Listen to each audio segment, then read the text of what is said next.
25 al 30 dice así: En aquel tiempo, respondiendo Jesús, dijo: Te alabo, Padre, Señor del cielo y de la tierra, porque escondiste estas cosas de los sabios y de los entendidos, y las revelaste a los niños. Sí, Padre, porque así te agradó. Todas las cosas me fueron entregadas por mi Padre, y nadie conoce al Hijo sino el Padre, ni al Padre conoce alguno sino el Hijo, y aquel a quien el Hijo lo quiera revelar. Venid a mí todos los que estáis trabajados y cargados, y yo os haré descansar. Llevad mi yugo sobre vosotros, y aprended de mí, que soy manso y humilde de corazón, y hallaréis descanso para vuestras almas, porque mi yugo es fácil y ligera mi carga. Una porción muy conocida, ¿verdad? En especial los versículos que finalizan esta porción. Es pequeña, pero hay mucha enseñanza realmente que se esconde aquí. Lo primero que debemos tener en cuenta es que ¿en qué momento dijo el Señor esto? Simplemente para ubicarnos.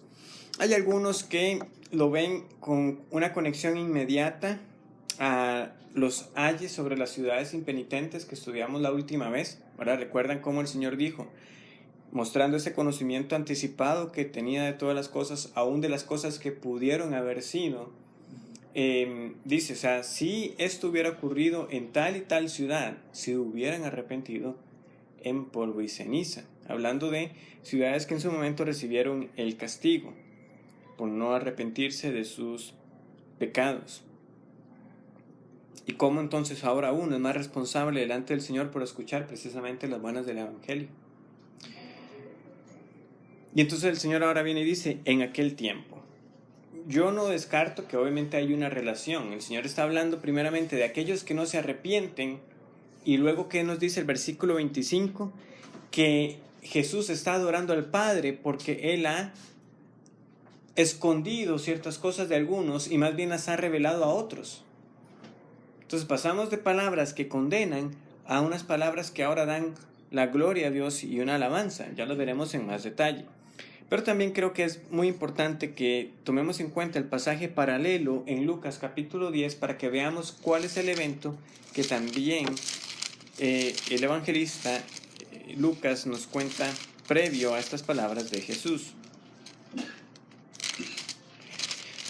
Si ven el capítulo 10 en Lucas, el Señor ha dado una misión a 70 personas, ¿verdad? Luego, a partir del versículo 13, tenemos de nuevo los ayes sobre las ciudades. Y del 17 al 20, esos 70 ahora regresan. Y en el 21 dice, y en aquella misma hora. Entonces, aunque Mateo no nos cuenta del regreso de esas personas, claramente podemos ver de que lo que antecede fue el regreso de esas personas. Veamos qué fue lo que se dijo en ese momento. Lucas 10:17. Volvieron los 70 con gozo, diciendo, Señor, aún los demonios se nos sujetan en tu nombre. Y les dijo, yo veía a Satanás caer del cielo como un rayo. He aquí os doy potestad de hollar serpientes y escorpiones, y sobre toda fuerza del enemigo, y nada os dañará. Pero no os regocijéis de que los espíritus se os sujetan, sino regocijaos de que vuestros nombres estén escritos en los cielos.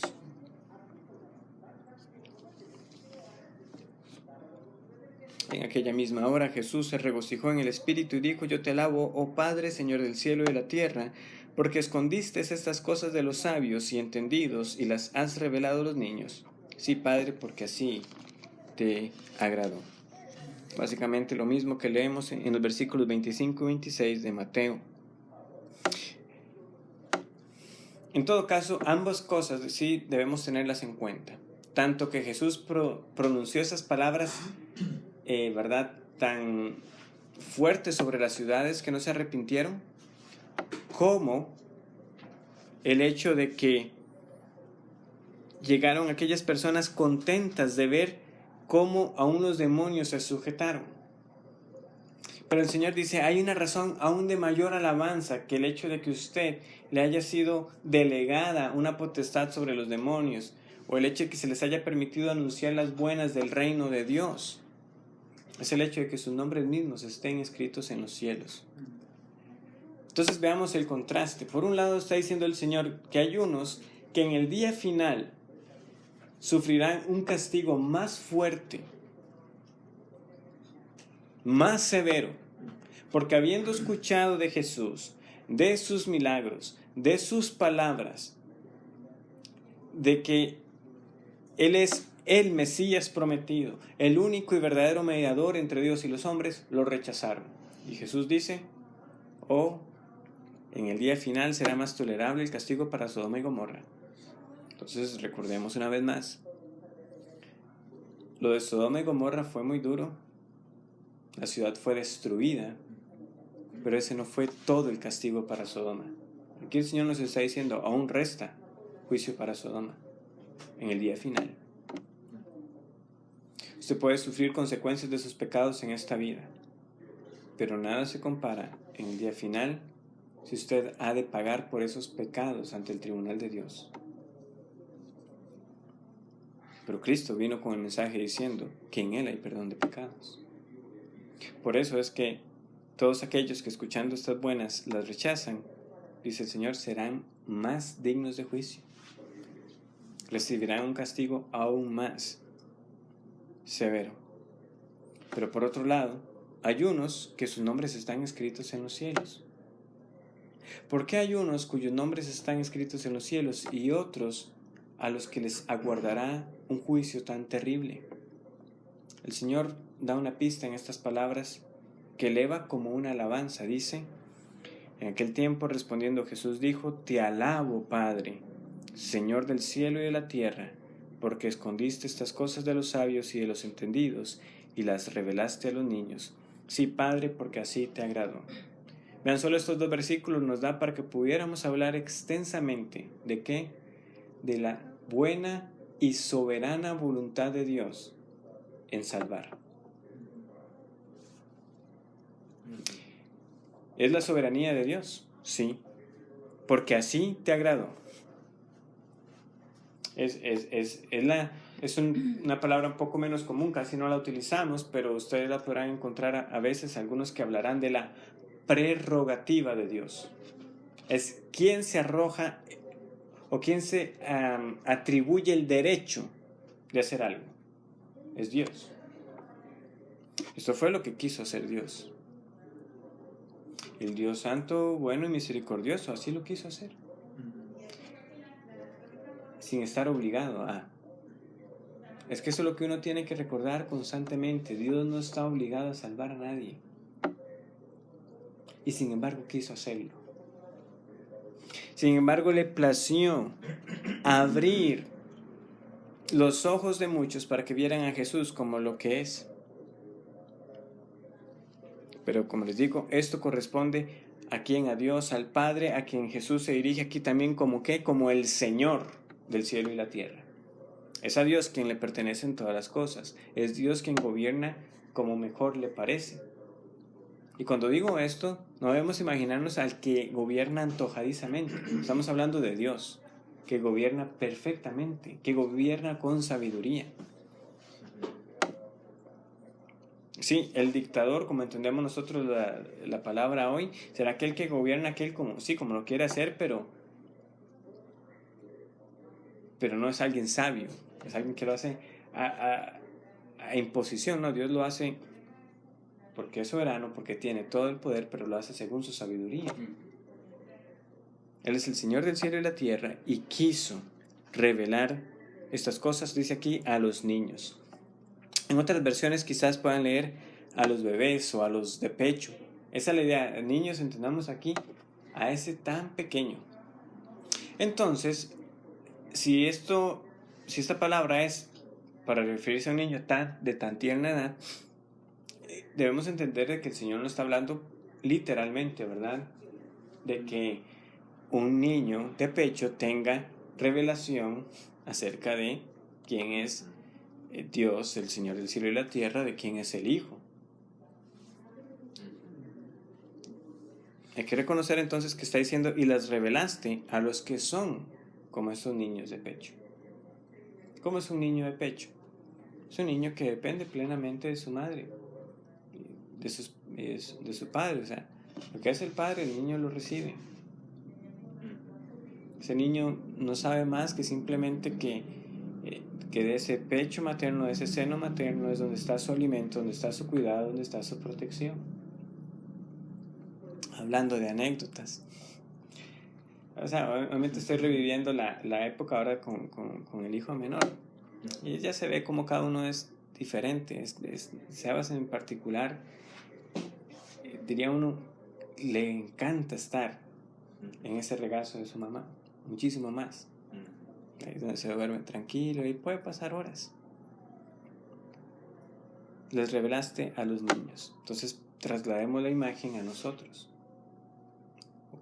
O sea, hablando en el sentido del género humano. ¿Qué es lo que está diciendo aquí Jesús? Es que esto que Dios revela lo reciben aquellos que son así de humildes, que son así de reconocer su incapacidad.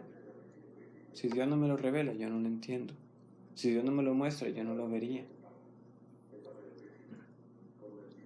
¿Por qué es así? Bueno, porque el Padre así quiere revelarlo a algunos.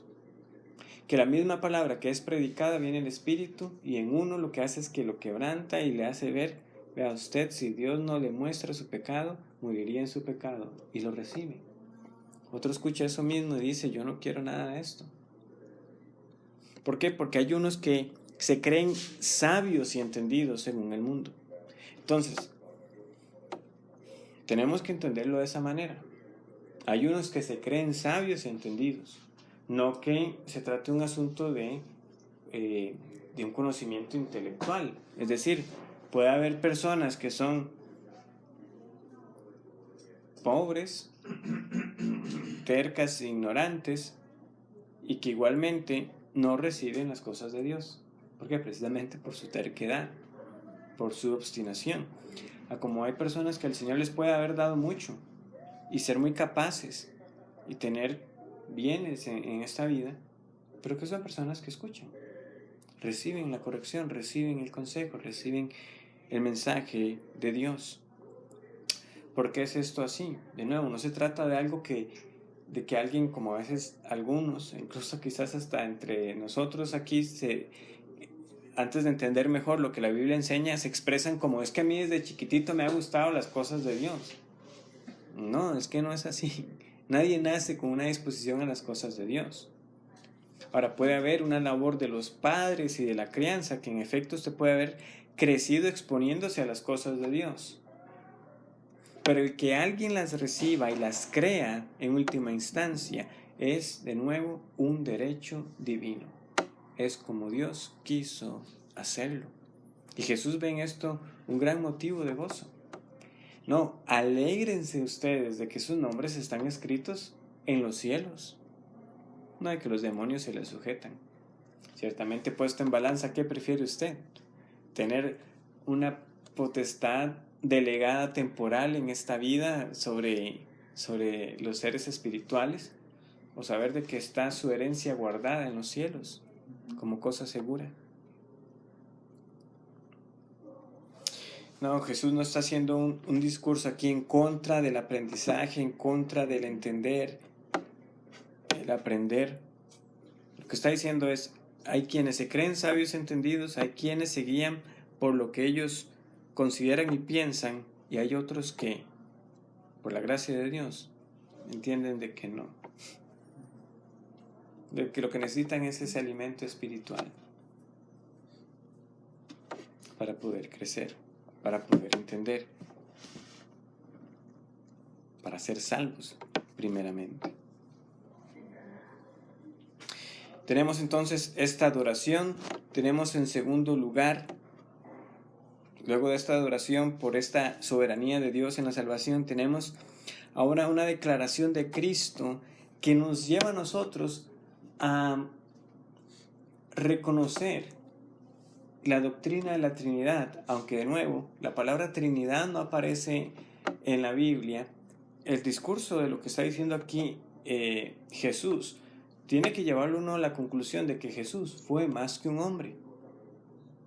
Cuando entonces Jesús está elevando su oración a Dios como Padre, tenemos que entender que no lo estaba haciendo en el sentido como nosotros, si hemos sido salvados por el Señor, nos dirigimos a Él como Padre. Nosotros somos hijos por adopción, pero Jesús está haciendo aquí igual a Dios. El Padre y el Hijo son uno, no hay entre ellos distinción de jerarquía, no está uno subordinado al otro.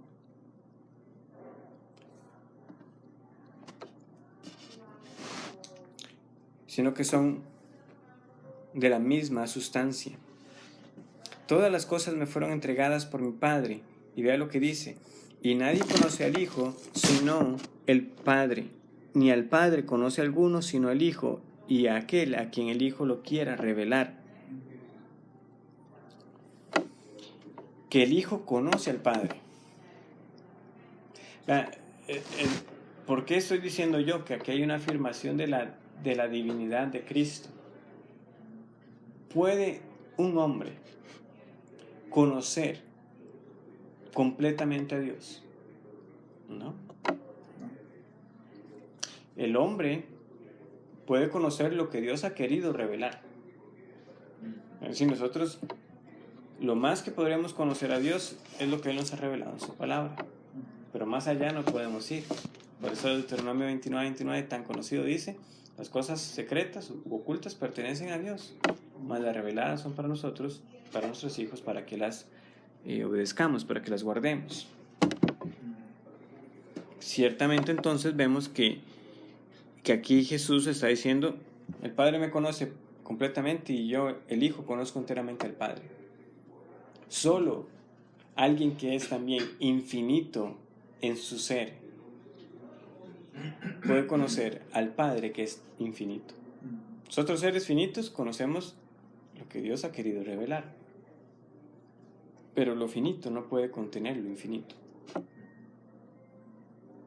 Esto era algo que son estas expresiones así, eran parte de esas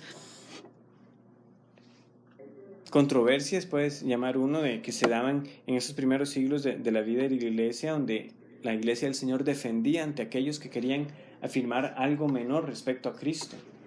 No es que no puede ser Dios, Él fue un hombre o un gran hombre, o fue Dios pero no fue hombre, no, enteramente Dios, enteramente hombre, verdadero Dios y verdadero hombre.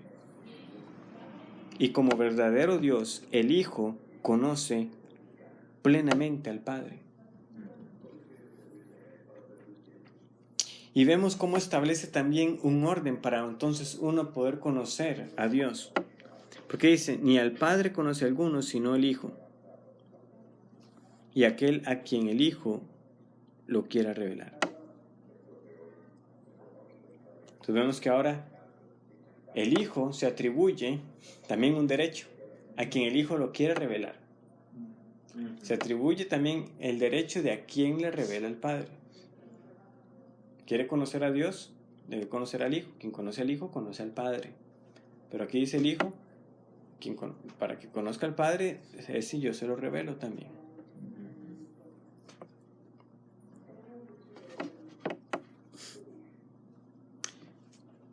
Una adoración por la soberanía de Dios en la salvación,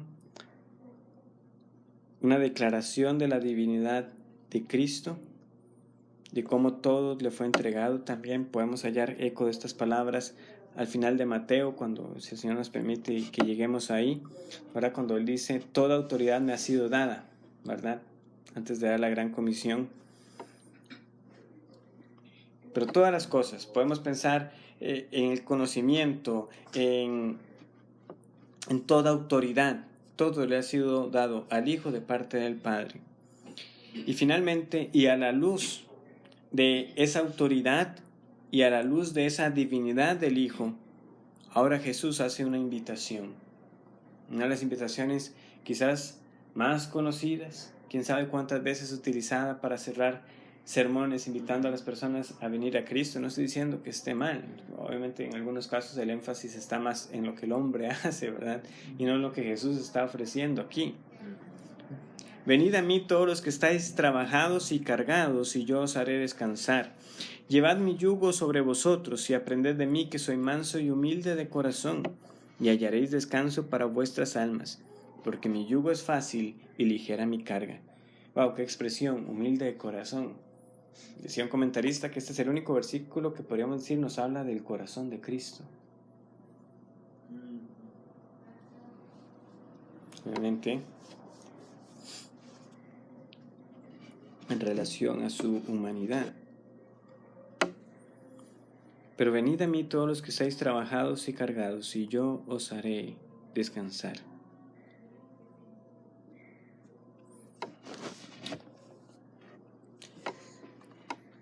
Y vemos en este pasaje, una vez más, esa dinámica que la Escritura muestra con total naturalidad. ¿Qué dijo Jesús antes? ¿Con qué empezamos? No a los sabios y entendidos, sino a los que son como niños. Padre, así te agradó. O sea, recordemos, no a todos les es revelado quién es el Padre. Y sin embargo, ¿qué está haciendo aquí Jesús? Venid a mí todos los que les haya sido revelado quién es el Padre. Venid a mí todos los que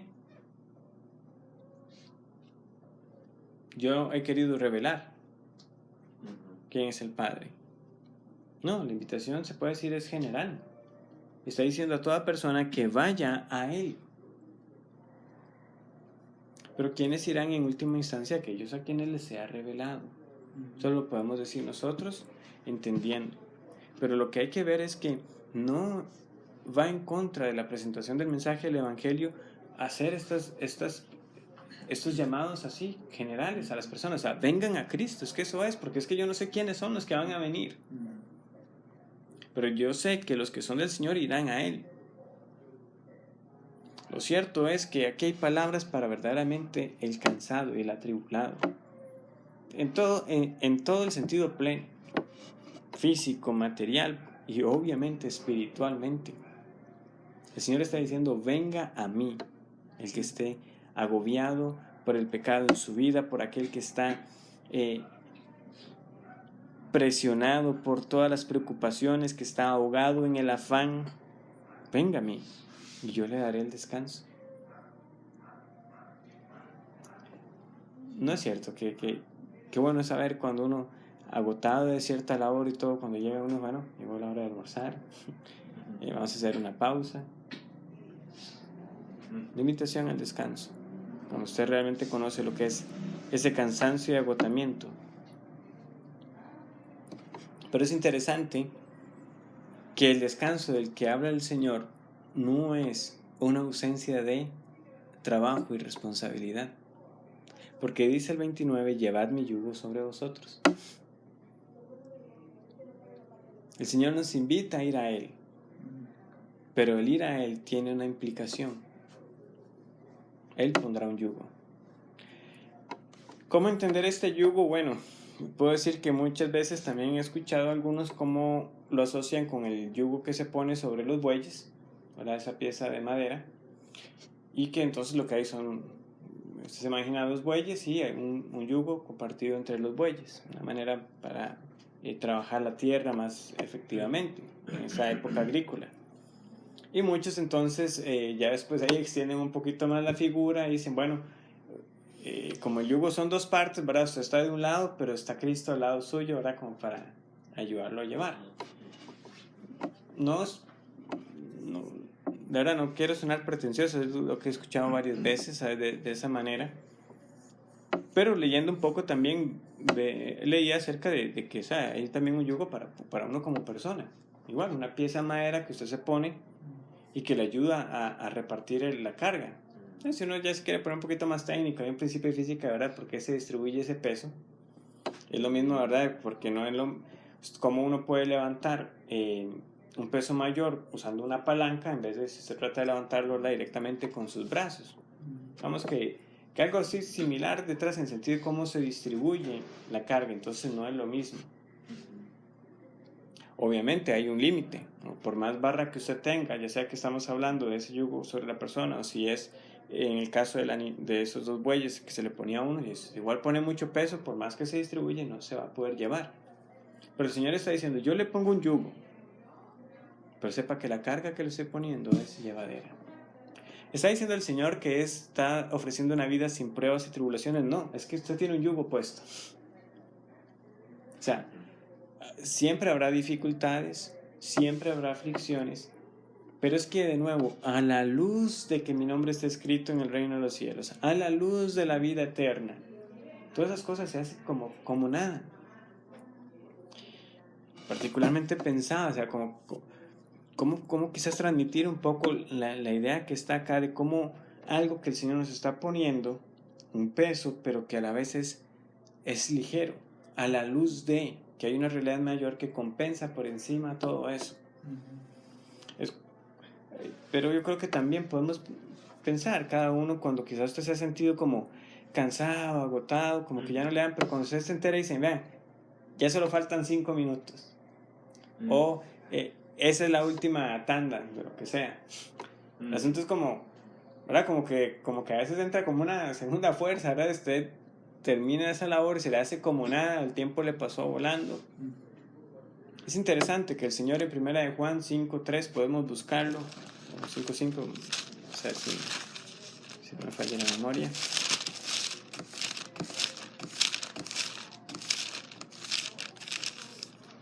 (5:3) dice: Pues este es el amor de Dios, que guardemos sus mandamientos, y sus mandamientos no son gravosos, no son pesados, no son difíciles. Es esa actitud del que dispone como, o sea, el Señor me ha salvado a mí de una vida de condenación, y lo que me da ahora para llevar es este yugo de guardar su palabra. Yo lo voy a hacer. Es la actitud dócil, es la actitud humilde. Por eso el Señor dice, aprenda de mí, que soy manso y humilde de corazón. Ciertamente, la Escritura nos da a nosotros información suficiente para ver cómo Jesús da ejemplo a los que salva. Él tuvo una labor que hacer. No fue una tarea sencilla. Significaba en última instancia morir en la cruz. Pero ¿qué nos dice Hebreos al respecto? Que Jesús, ¿verdad?, por la mirada puesta. Vamos a leerlo. Hebreos capítulo 12.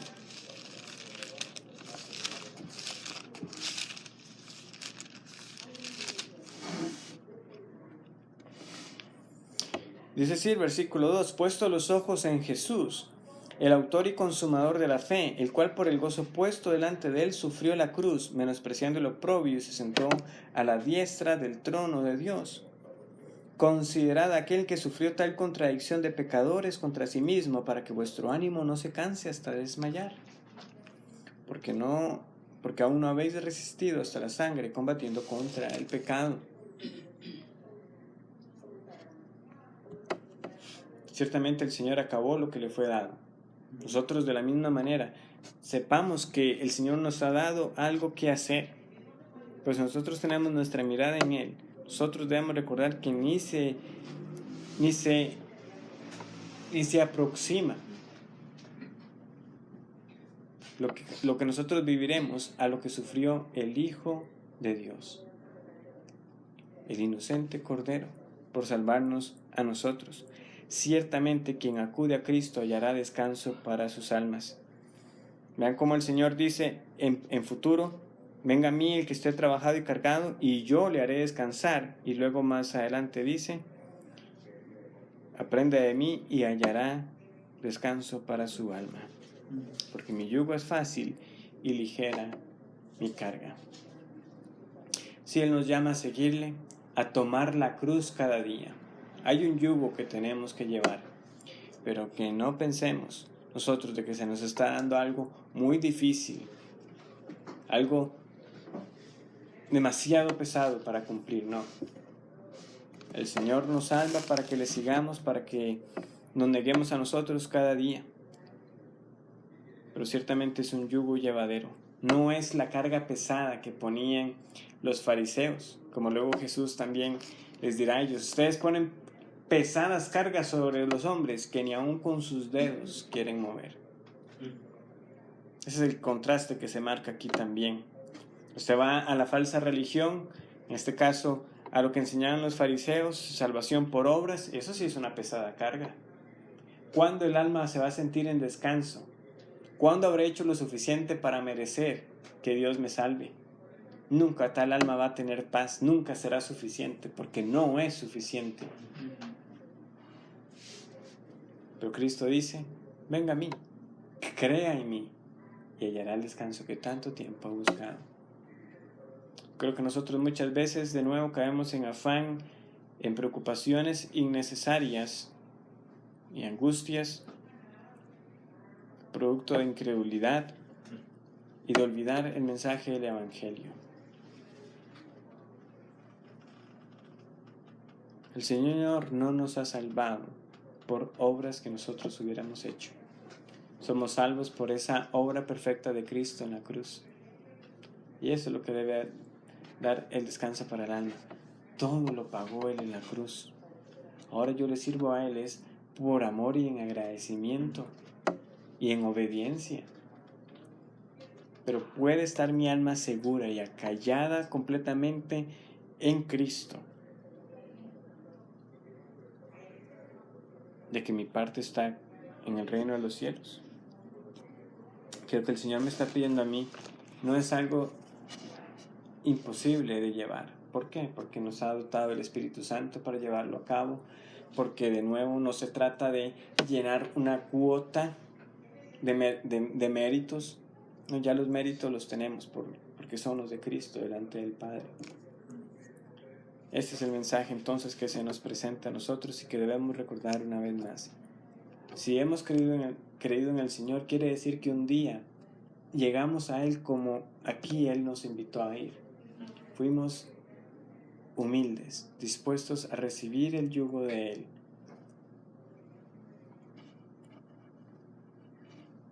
Y a verlo como lo que es el Señor y Salvador del mundo. Y que esto nos mantenga también en humildad, sabiendo que no a todos les ha sido dado. ¿Por qué, Padre? ¿Por qué te agradó revelarme al Hijo? Hijo, ¿por qué te agradó revelarme al Padre? ¿No deberíamos nosotros también entonces elevar nuestras miradas y alabar al Padre por tal misericordia? Que así sea. Oremos. Te doy gracias, Dios, por este tiempo que nos permitiste compartir este fragmento de tu palabra. Ciertamente mucho más que podríamos nosotros navegar en esta preciosa porción. Pero danos ese corazón agradecido por lo que tú has hecho, Señor, en Cristo, al salvarnos.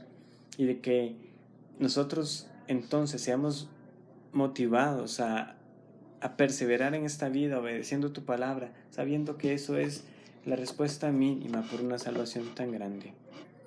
En el nombre de Cristo yo te lo pido. Amén.